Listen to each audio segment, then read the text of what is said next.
Everybody see the screen? Everybody's able to see the screen, Healing Futures? Yeah. Beautiful. So I will, thanks for allowing me this opportunity to present, particularly in this time. So I want to start with a prologue, this beginning of a program, and that is, this presentation doesn't have any answers. Thank you. It's been a pleasure. But what it does have are questions, and those of you who know me and future friends, I am in love with questions, and particularly I love the poet Rilke, who said, be patient towards all that is unsolved in your heart, and try to love the questions themselves like locked rooms and like books that are written in a very foreign tongue. Do not now seek the answers which cannot be given to you because you would not be able to live them. And the point is to live everything, to live the questions. Perhaps you will find them gradually without noticing it and live along some distant day into the answer. And I feel like we are in a time of questions and not answers. And good questions lead to great questions and help us grow. And so I would also like to give a little shout out to our Lord and Savior, Audre Lorde. There are no new ideas, there are only new ways of making them felt. So I would like to bring to you introductory words. So thank you, Val, for introducing me. My name is Michelle King. I'll let a couple people into the waiting room. I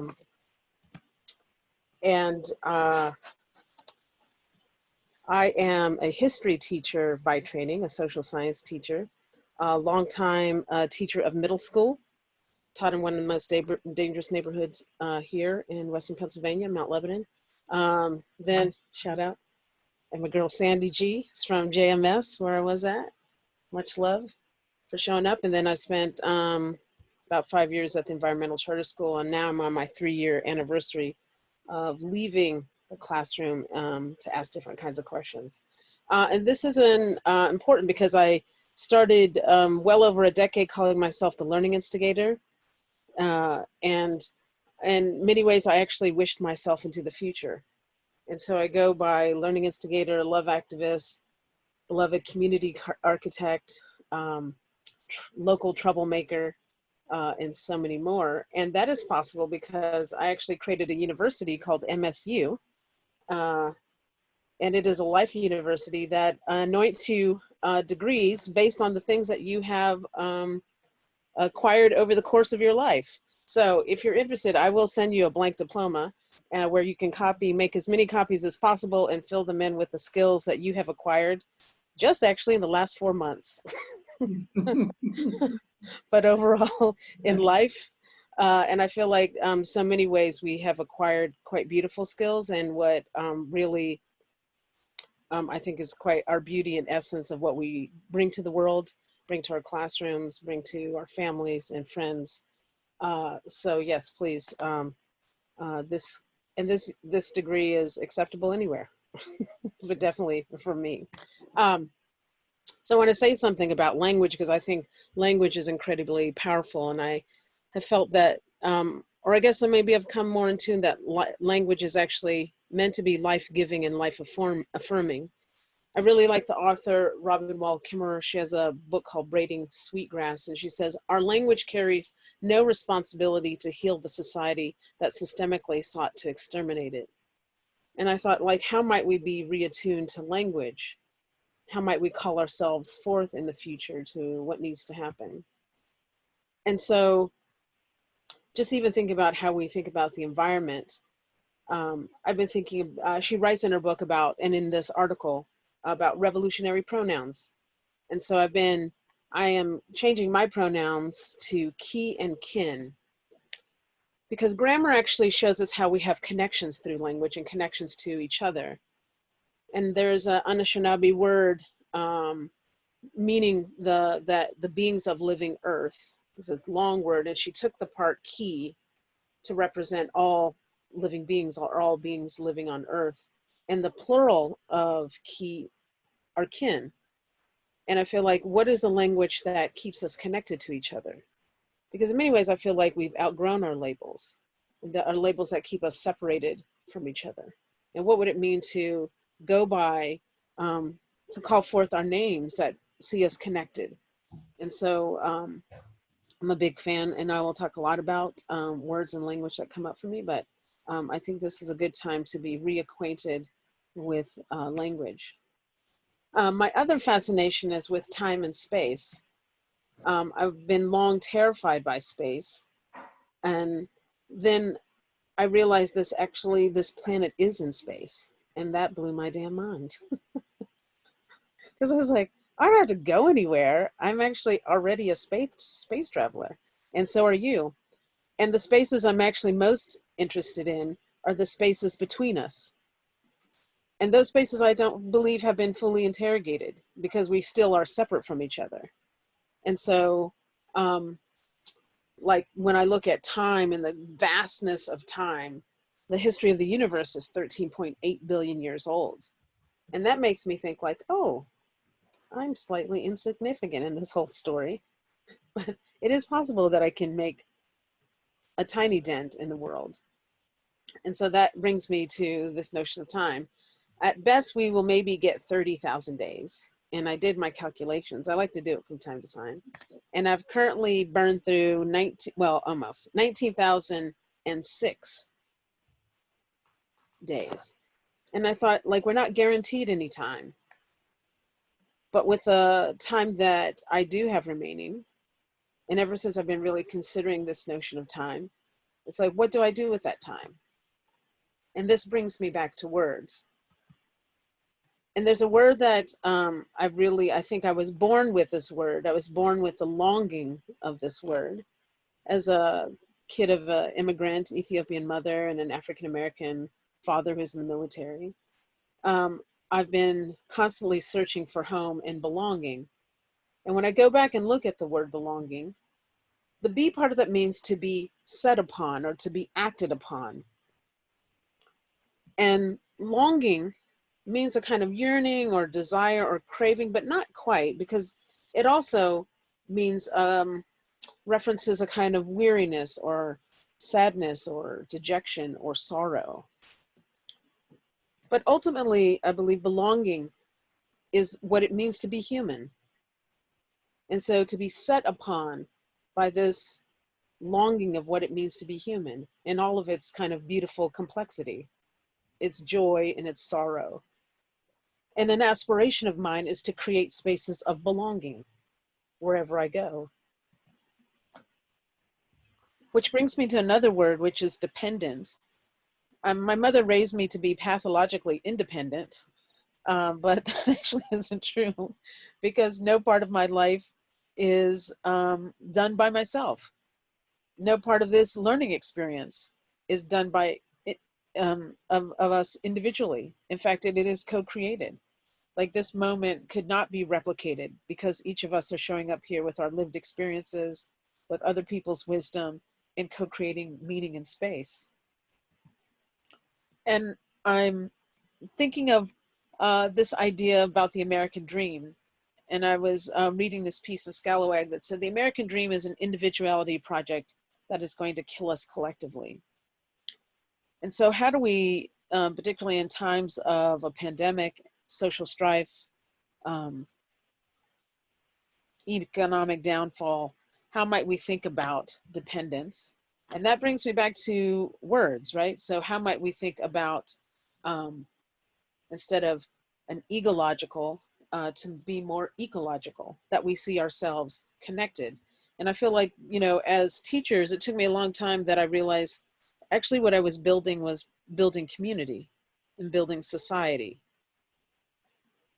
That as much as I thought about it was like classroom management, it was about content, but was the way that we were practicing how to be in society, how to be in right relationship with each other. So that brings us to this moment, formerly known as the unimaginable future. It is 2020. Back in the day, I thought it was like flying cars, like everything's gonna be flying. I was gonna be flying, all kinds of things. However, little apocalyptic. It's really interesting when you ask people about the future, actually even before these 4 months, If you ask people about the future, they would think about zombie apocalypses and Hunger Games. The interesting and beautiful word thing about apocalypse is I looked it up, and the etymology of apocalypse comes from Greek. Apocalypsis means an unveiling or unfolding of things not previously known. And we're actually in a period of time that is unveiling how society works for all kinds of people in all kinds of ways in the world. That in fact, it is not the terrifying thing that I came to understand as a kid, which meant the end, but it is a lifting of the veil. And as we lift the veil, how it provides more understanding, a clarity, and actually for us to really think and reconsider what it means to have power, of how we can make decisions to best serve all of the beings that we are in charge of. So I want to know how you feel about the future. And we're actually going to play a little game. I love games. Games actually are ways for helping us understand the world and make sense of it. There are all kinds of games. Like, I'm sure you all know games like, there is a game, Monopoly, that was actually created by a woman to teach about the perils of capitalism. Probably most of us don't play it like that. We play it like to destroy our families and relationships. We probably play it like capitalistic barons. Just quick shout out, how many of you play it like you're trying to destroy relationships? How many of you have ever played it with the board being flipped?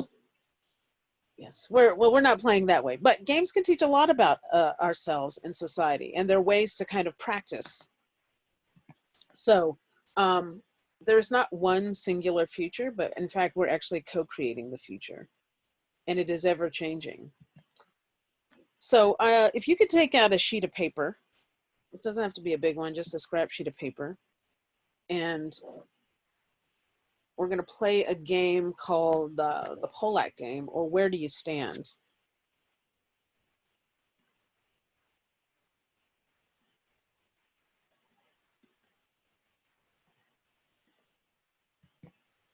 So if you could draw this XY axis on your paper.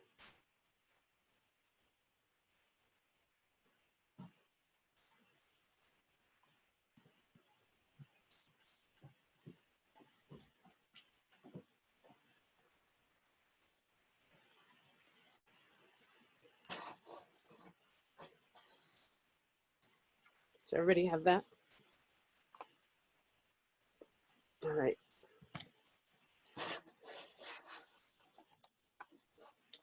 So the x-axis is going to be from optimism to pessimism.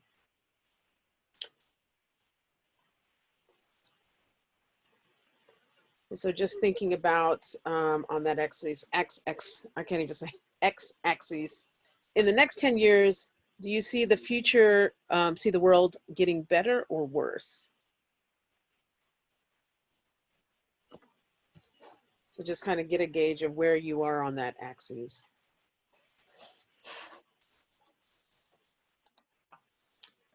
And on the y-axis, how capable do you feel of personally affecting the future? No influence, nihilistic, or agency? You have some control. Think about where you are on that axis. Slide along that. And so, and where are you standing?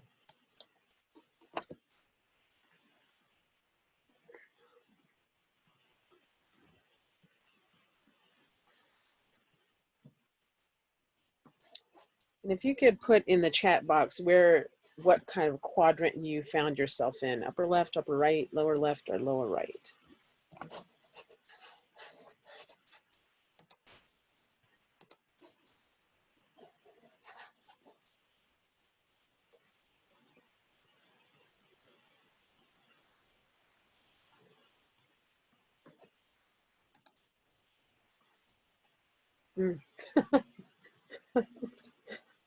Standing in the middle, spinning.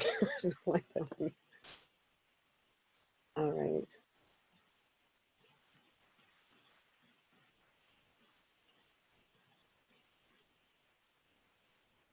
Okay.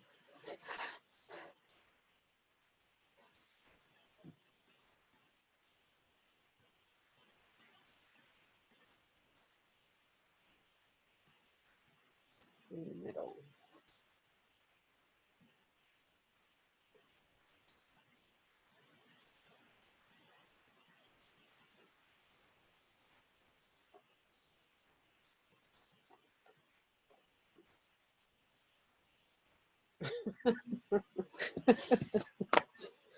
I love the z-axis. We can, I can see if I can annotate this image. All right, I'm going to give you a little bit of a reference point.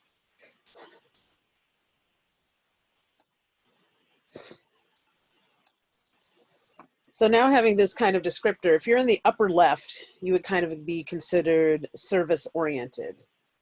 It's your optimistic, not as much faith that you have some control, but you're gonna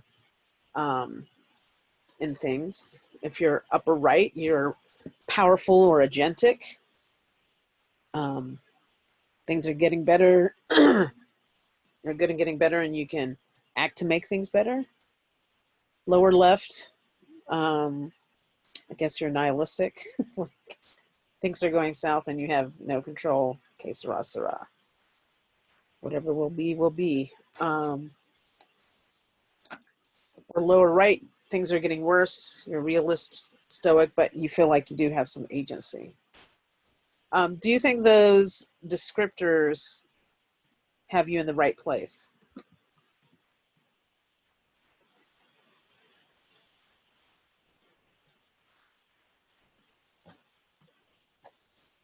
No. Sort of, yes. Anybody who said no, if you could you turn on your mic and give me a little sense of why no?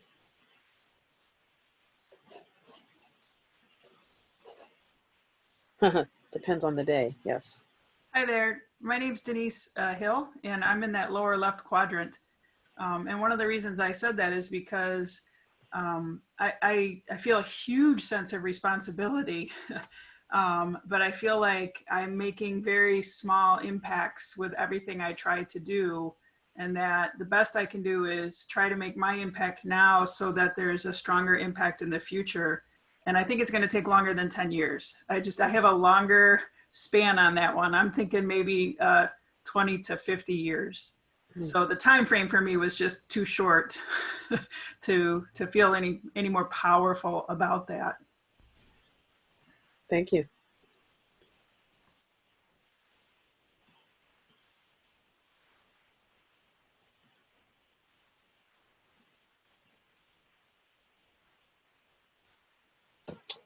Let me ask you, and this is a question for everybody. We heard from Denise, and I think, thank you for thinking about that and like the constraints of time for you. But for others, why are you standing where you're standing?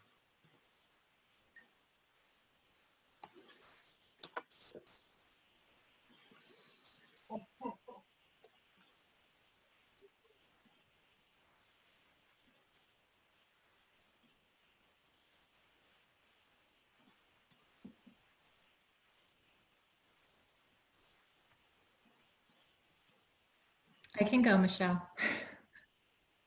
I'm in the upper right, and I just feel like we have to be so optimistic. It's me and positive. I have 2 children, and I love our world, and I love everything, my family, and I just feel like we have to be optimistic. And we have to think that we can make a difference if we really want to make a difference. We have to own that moving forward. So that's just where I am. So it did put me accurately because that's the type of thinker that I am. Yeah, Emily. Yeah, I was in the upper left. I feel like things have gotten better. I think in general, I'm more optimistic. I mean, it's not great, but I feel like that we can reference things that show that the world has changed in a positive way, and so I have optimistic that will continue. But I also feel like so much of what happens in life is uncontrollable and based on luck. I had no choice of where I was born or who I was born to, the same with everyone else. So that pulls me over to like, I wasn't way far. I feel like I have some control, but I feel like there are so many other elements I just can't control. Thank you.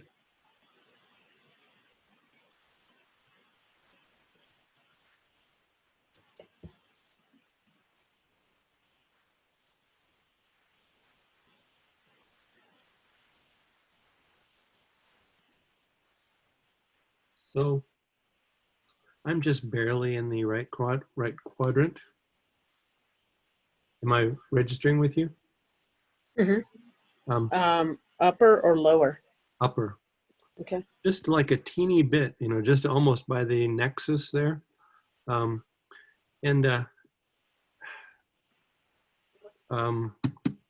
heard Cornel West talk about the responsibility to have hope at a certain point.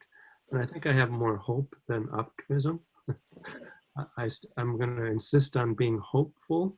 I don't think I have a great deal of power over it.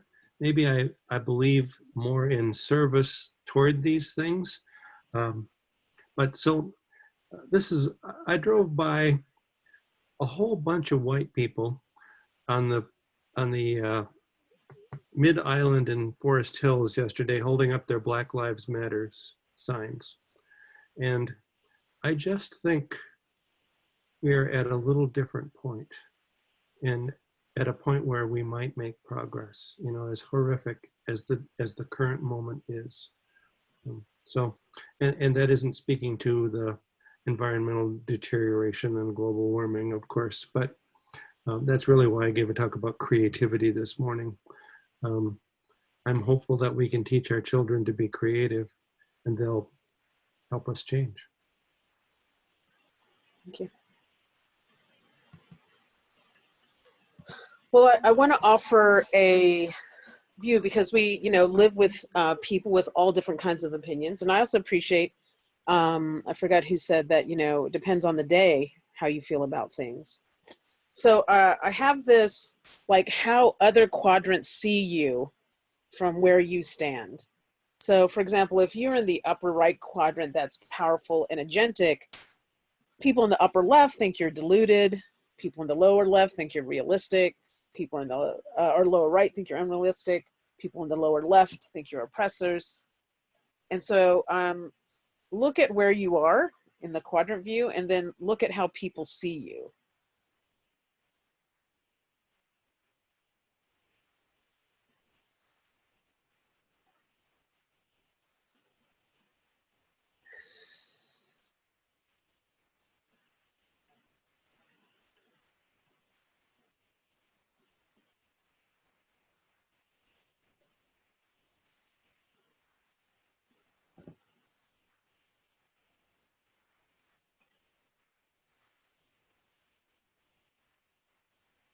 And I'm curious how you kind of seeing the perspective of others from the position that you're in. Any thoughts?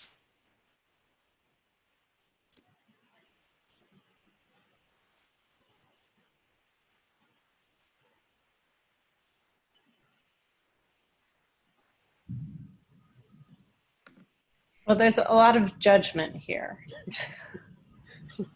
It's very judgy. And I'm not saying I'm above the judgment. I'm just saying it's very judgy. I would say after listening to the abolitionist podcast, the view from the lower left that upper rights are oppressors seems to have more meaning. We're trying to create a world in our vision. What does that mean?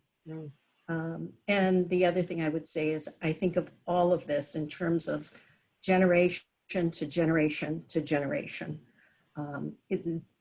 When I think about issues around race, oppression, institutional, I don't know what the word is, rigidity, these things just take decades. I just don't see how they happen. It's a back and forth. Thank you.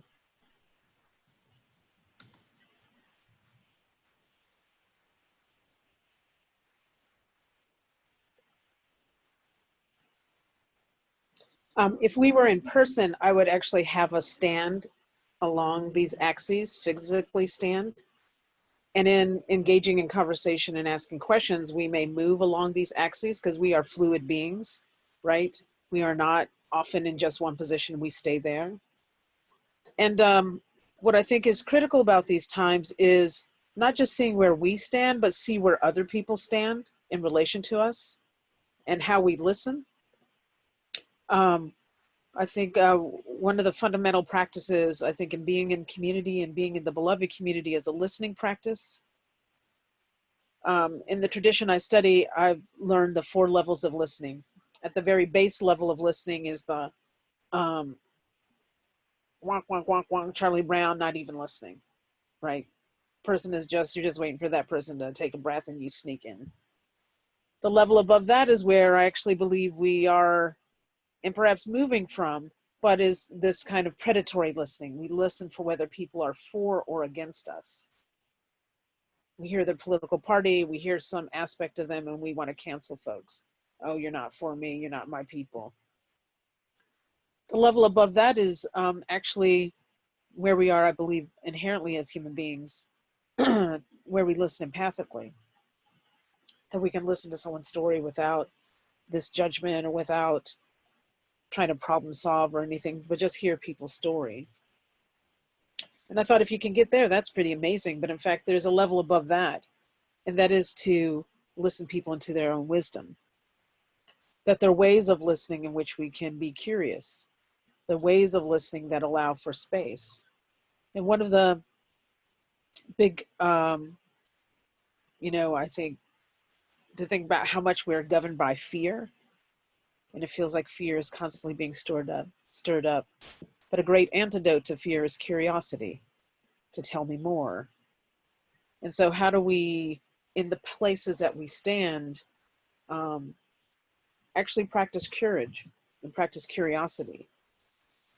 And how do we engage in conversation so that people can move along these quadrants, however we set them up, but that we can engage and see multiple perspectives?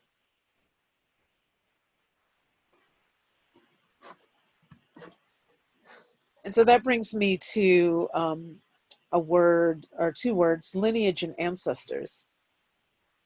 One is that as teachers, we're actually connected to each other, that we are connected as a lineage of teachers. I always think like I'm in middle school and I want to take what was done with early childhood educators in elementary school and carry the torch for the love of learning to high school and beyond, but really actually carrying it from families all the way to school. And I thought, like, if we saw ourselves as part of a lineage, that we're not kind of doing things independently, but we're actually part of a long, strong tradition of being of service to the world. But it also connects me to the notion of ancestors. And how many of you see yourselves as ancestors? I see some hands.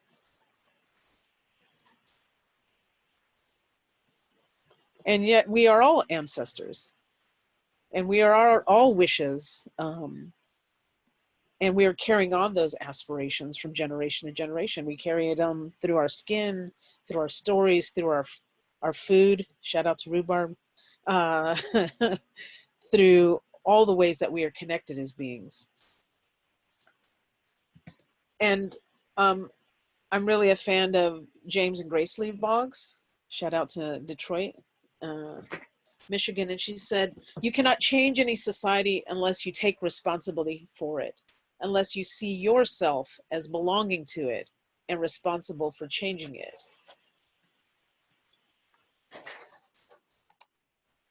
And so I want to leave us with a writing prompt. And you can put it on the back of your chart of where you stand in terms of the future. So I want to give a shout out to Anquinique Kinsel, who's a opera singer, diva extraordinaire, artist, activist, and Yael Silk, who runs, they're both with the Arts Ed Collaborative, that I came to this prompt, so connecting where my ideas come from. In the name of the Chris Messenger, in the name of Carrie Stearns, as inspired by Dane Smith's poetry, I want us to write to this prompt. What if you knew that this was the last Black uprising, the last fight? If you knew our collective liberation was guaranteed at the end of this fight, what would you be willing to do, to risk?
Bless you. We're, of course, writing is never done.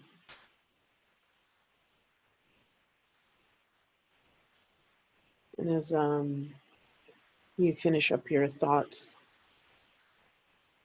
for now,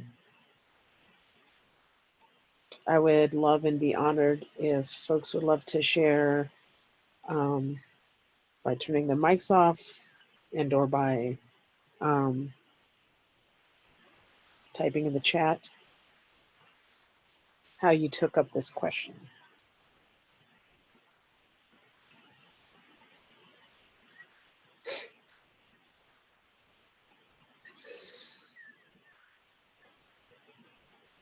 Michelle. Hi, it's Lucy Hi, here. Lucy. Good to see you.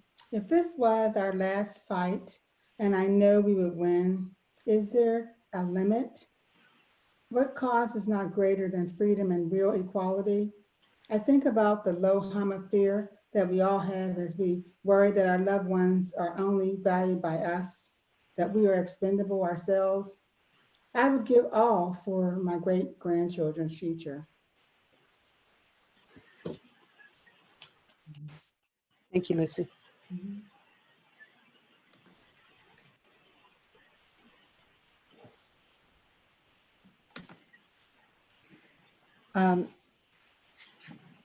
I wrote, "This is so hard for a white elite who has benefited from capitalism and whose children have benefited. I don't think I could act alone. In concert with my children and grandchildren, it would be a collective decision. Would we put our lives at risk, believing that if some are enslaved, we all could be enslaved? Because it gets down to life and death. And when they came for me, who was left?" Thank you.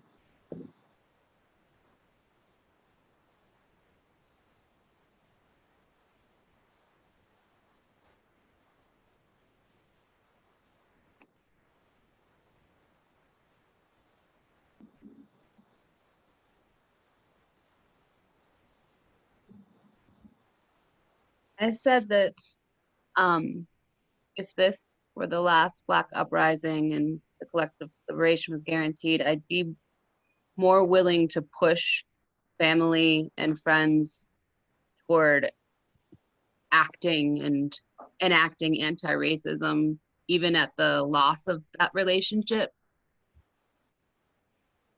As it is, it feels like smacking your head against a wall, especially as a white person talking to white family members. So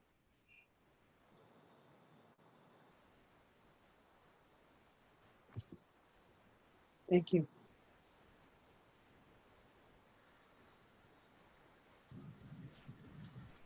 I went back to thinking about the days that you described, Michelle, and like how to use those properly.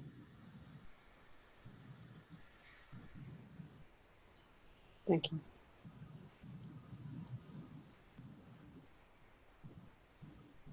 I'm thinking about trees. I just saw Dane Smith's spoken word poem about the trees. A little bit louder, Leor. Can you hear me? Maybe turn up your volume a little bit or closer to your mic. Okay, is this better? Okay, I'm thinking about trees, and in particular, Dane Smith's spoken word, the poem called Trees, in which he talks about Black folk as trees, and it's a beautiful metaphor because trees, as these time beings, are able to understand space and time in such a vast history. And here, across this analogy, this is where truth is the most understood. And I think that when I'm writing this, if I knew that we could achieve liberation, I write down, I would let the world burn. I would try to till the soil so that as all of us trees, tall and growing in every step of our growing, as we all return to earth, wisdom and goodness and truth might be held in the ground. And then we can sprout up again.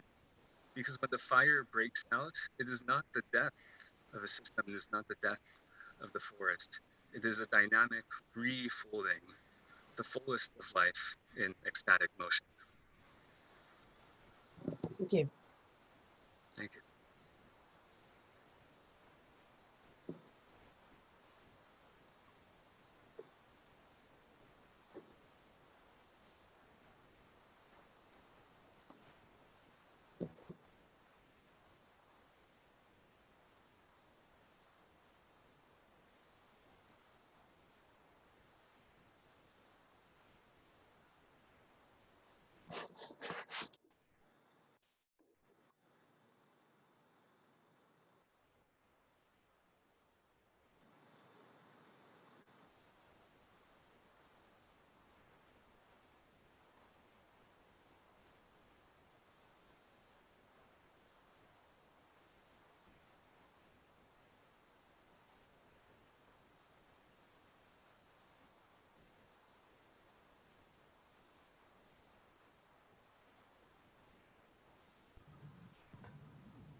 If this was guaranteed, I'd, you know, it's like, I feel like I'd give anything. So what am I going to give, even if it's not? You know, it's just, it's a deep question. I think I would like to make sure that you mentioned ancestors, that people didn't forget the sacrifices of those who came before them. You know, I mean, to rejoice in the moment, yes, when it happens, but not to forget all the people that paid and fought for something very valuable. Thank you.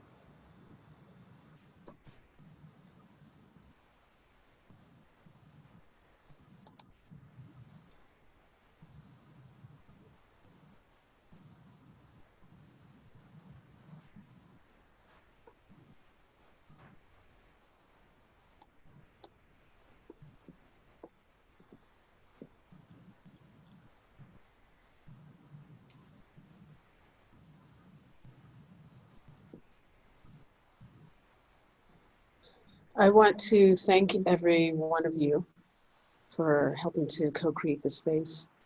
I have a deep aspiration for the beloved community that is part of what I think drives my heart in these days. And I don't believe it to be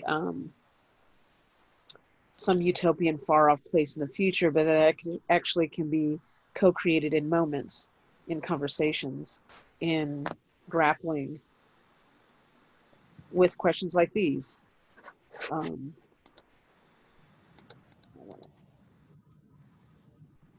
And that I believe it is possible, even in moments in this lifetime. So thank you for holding these questions. Thank you for dreaming about futures in which we're all liberated. And that actually has a capacity to heal our past. And every one of us has the power, even in the smallest ways, to be great ancestors. So I wish you all the best on this day and in future days as you teach and make community and spread love. Thank you for your time and attention.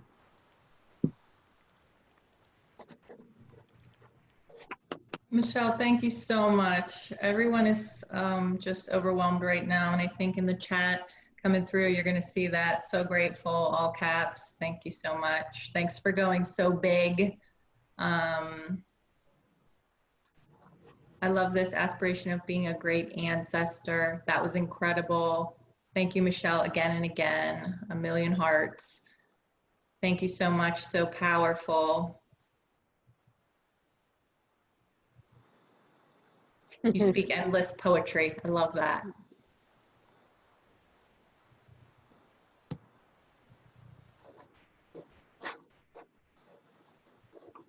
Thanks for being with us today, Michelle. Yes, thank you. And I can share my presentation with anyone and those questions for people to hold and for us to fall back in love with words again so Mhm. that we might see each other in our full humanity. Michelle, there was a question about the source citation for the quadrant. Do you have one?